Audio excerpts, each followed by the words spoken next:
കായംകുളം പുനലൂർ റോഡിൽ കാറിൽ സാഹസിക യാത്ര നടത്തിയ 5 യുവാക്കൾക്കും ശിക്ഷ. സാമൂഹിക സേവനം. മാവേലിക്കര ജോയിന്റ് RTOയുടേതാണ് നടപടി. ആലപ്പുഴ മെഡിക്കൽ കോളേജിലും പത്തനാപുരം ഗാന്ധി ഭവനിലും കൂടി 7 ദിവസം ഇവർ സന്നദ്ധ സേവനം നടത്തണം. നൂറനാട് സ്വദേശികളായ ഡ്രൈവർ അൽ ഗാലിബ് ബിൻ നസീർ, അഫ്താർ അലി, ബിലാൽ നസീർ, മുഹമ്മദ് സജാസ് എന്നിവർക്കാണ് ശിക്ഷ. ഇവരുടെ മാതാപിതാക്കളുമായി ആലോചിച്ച ശേഷമാണ് ഇത്തരത്തിൽ മാതൃകാപരമായ ഒരു ശിക്ഷ നടപ്പിലാക്കുന്നത്. കഴിഞ്ഞ ഞായറാഴ്ച വിവാഹത്തിൽ പങ്കെടുത്ത ശേഷം മടങ്ങുമ്പോഴാണ് കായംകുളം പുനലൂർ റോഡിൽ ഓടുന്ന കാറിന്റെ 4 വാതിലുകളും തുറന്ന ശേഷം എഴുന്നേറ്റ് നിന്നുള്ള യുവാക്കളുടെ അഭ്യാസ പ്രകടനം. എല്ലാവർക്കും പ്രായം 18നും 20നും മധ്യേയാണ്.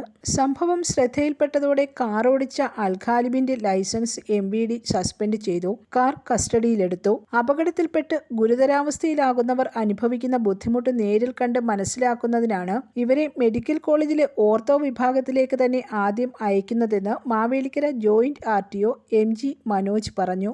ഇവരെ കൂടാതെ മറ്റു 2 വാഹനങ്ങളിൽ അഭ്യാസ പ്രകടനം നടത്തിയവർക്കെതിരെയും പോലീസ് നടപടികളിലേക്ക് നീങ്ങിയിട്ടുണ്ട്. News desk press Malayalam.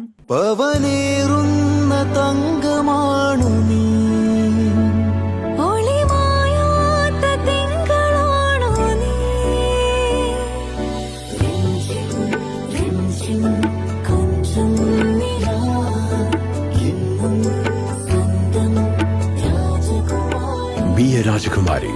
Rajakumari Gold and Diamonds. The trust of Travancore. Rajakumari.